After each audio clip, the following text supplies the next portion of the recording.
तेजस्वी बाबू और ऐसे deputy CM थे कि वो मुख्यमंत्री जी को भी आड़े हाथों ले लेते थे।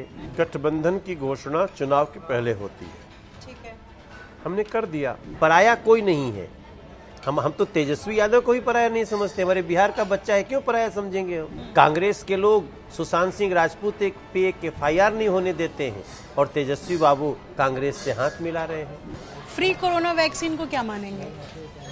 एक और सच्चा वादा। बीजेपी जो कहती है वो करती है। नरेंद्र मोदी नीतीश जी के मान बढ़ावा ये भैया। नमस्कार, आप देख रहे हैं ABP अनकट। मैं हूं आपके साथ निधिश्री और ABP अनकट के डिनर टेबल पर जो आज हमारे साथ मेहमान है वो बिहार के लाला है मनोज तिवारी।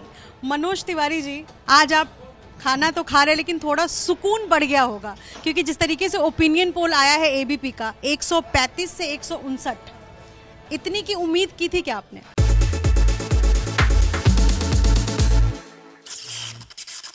हाँ, मैं 135 के आसपास तो सोच रहा हूँ।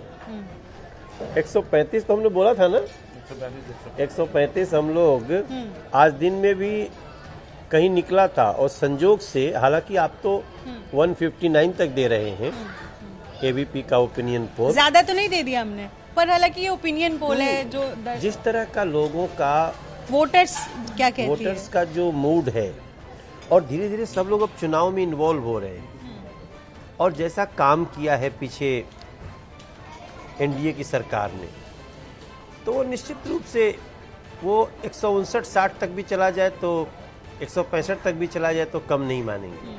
तेजस्वी जी की सभा में दर्शन भी नहीं हो सकता इस तरह के दर्शन। जो लोग आते हैं उनको वोटर्स में कन्वर्ट करना क्या एक चुनौती होती है नेता के लिए, जो कैंडिडेट्स हैं उनके लिए, जो बड़े स्टार प्रचारक आते हैं उनके लिए? सभा में आ रहा है वो रियली वोटर ही है या कोई मैनेज क्राउड है? तो कभी कभी कई लोग चुनाव में ऐसी बातें करने के लिए कि थोड़ा माहौल पक्ष में हो, लहर हो, आए, उसके लिए लोग फेक क्राउड ले आते हैं। और खास तौर से जो लोग अपनी पार्टी के मुखिया हैं उनकी तो इज्जत जुड़ी होती है। अब जैसे हमारी कोई इज्जत तो जुड़ी नहीं है, हमारे सभा में 10,000 आदमी आएंगे तो भी हम उतने ही खुश होंगे, लेकिन अगर हमारी सभा में 1 लाख आदमी आ जा रहा है तो फिर एक बार तो हमको सोचना पड़ेगा कि this is real mood off Bihar. मुझे एक बात बताइए, लगातार जो बात हो रही है कि रोजगार के अवसर देगी बीजेपी, 19 लाख रोजगार के अवसर कहाँ से आएंगे? आप खुद बिहार से हैं, इस तरीके से बातें करना क्या ये संभव है? आपसे सवाल कर रही हूँ, आप बीजेपी के लीडर हैं। हमने तो डिटेल दिया है, बल्कि वो जो दूसरी पार्टी के लोग बात करते हैं वो डिटेलिंग नहीं दे रहे हैं।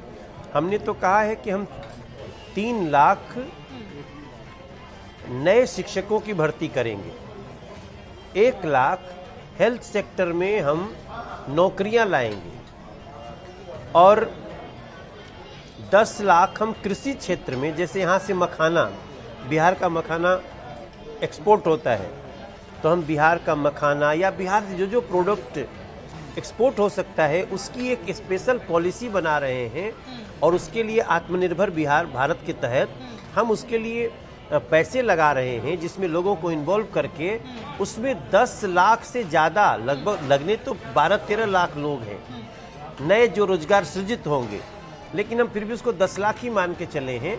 और 5 लाख एक अलग सेक्टर है जो इंफ्रास्ट्रक्चर के क्षेत्र में हम लोग 5 लाख लोगों को इन्वॉल्व करेंगे। तो इस आधार पे हमने 19 लाख की बात करी है। हमारा डिटेलिंग है, हम तो तेजस्वी बाबू की तरह हवा में थोड़ी बोल रहे हैं।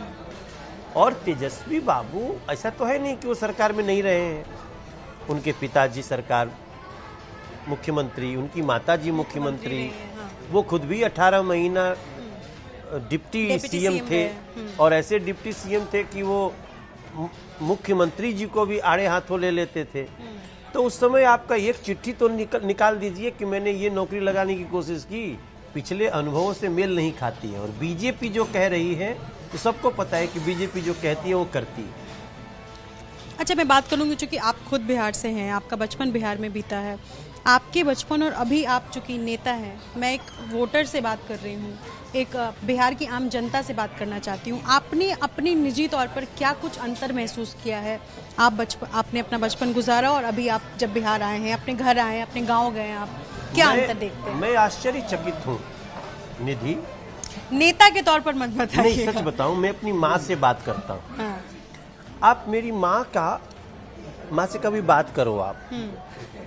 मेरी माँ हमको बताती है कि गांव में सबके कॉलोनी बन गई। मैंने कहा कॉलोनी क्या है? तो वो प्रधानमंत्री आवास योजना को कि जितना घर लोगों का कच्चा घर था सबका पक्का हो गया, सरकार ने पैसा दिया। फिर कहती है कि सबके घर में गैस कनेक्शन आ गए।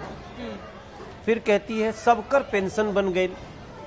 फिर कहती है कि अब जल्दी आओ, गांव की सड़क एकदम अच्छी हो गई। तो हम जब गांव गए भी एक चैनल के साथ गए, तो जो चैनल वाले गए थे वो खुद ही करे कि आई कांट बिलीव कि ये रोड आपके गांव की है। जहां 60-70 के स्पीड में फॉर्च्यूनर हमारे गांव में जा रही है, काली काली रोड। फिर हमारे गांव की गली पक्की हो गई निधि जी।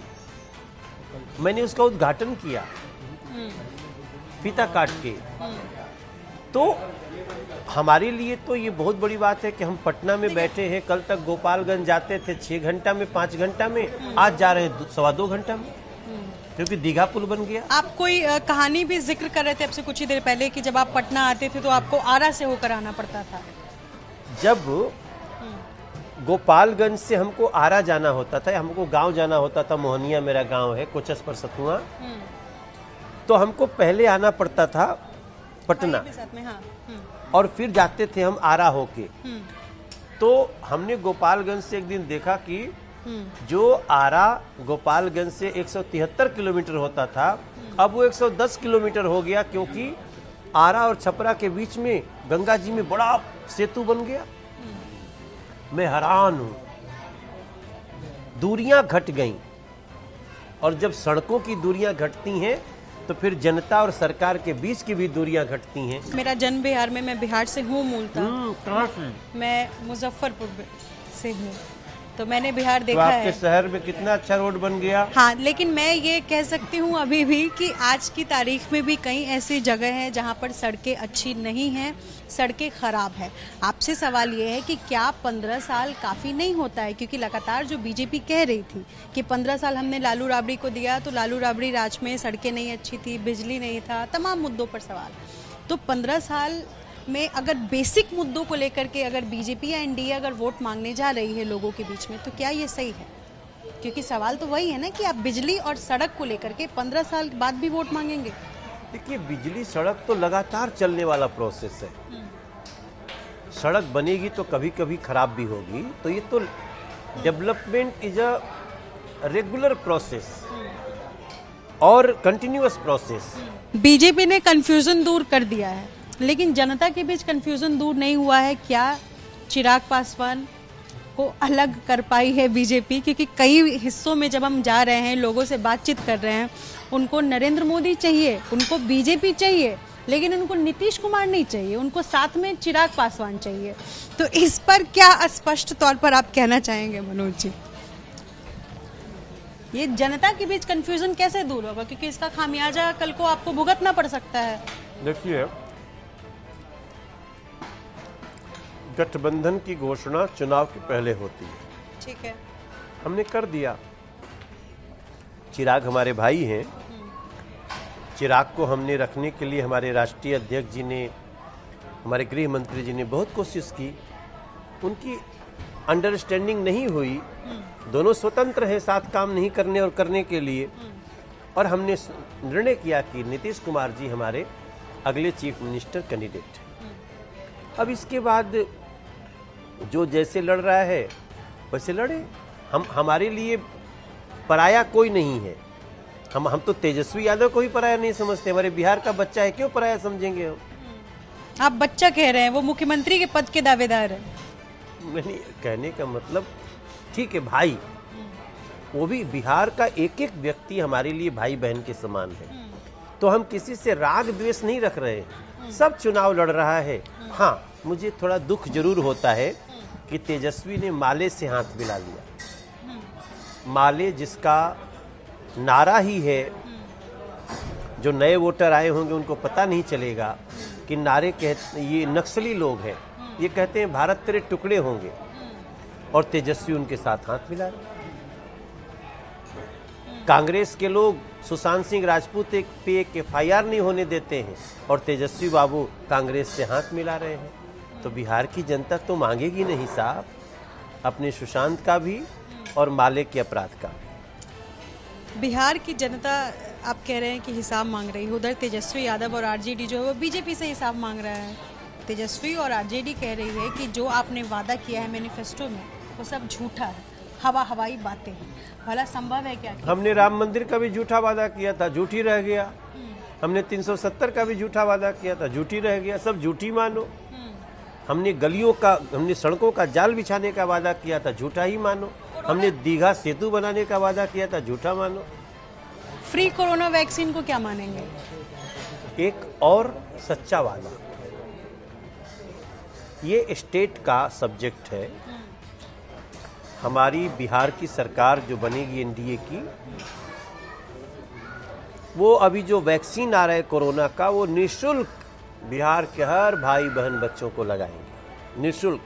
आखिरी, चूंकि आपने, मैंने देखा कई इंटरव्यूज भी रैप अप किए हैं 2 लाइन के साथ, और उसके बिना इंटरव्यूज जो है वो आपके साथ जो होता है वो अधूरा रहता है। तो एक बार बिहार के लाल हैं आपने दिल्ली तक अपनी पहचान बनाई है, और इस बार आप पार्टी के लिए प्रचार भी करने आए हैं। तो 2 लाइन आप अगर कुछ सुना दें हमें। देखिए, हमारा गाना प्रचार कम और पुकार ज्यादा है। मैंने इसीलिए कहा कि बिहार के लाल हैं आप, और आपने इसलिए हमने कहा है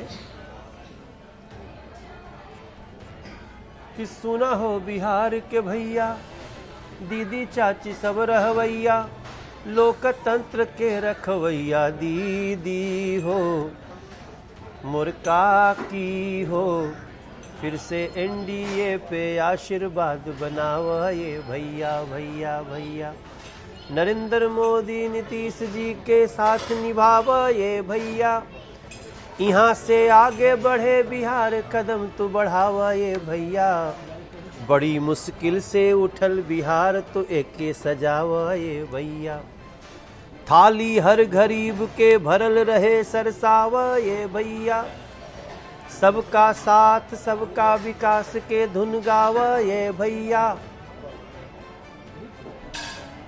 और बिहार के युवा शक्ति के और तेज बढ़ावा ये भैया, नरेंद्र मोदी नीतीश जी के मान बढ़ावा ये भैया।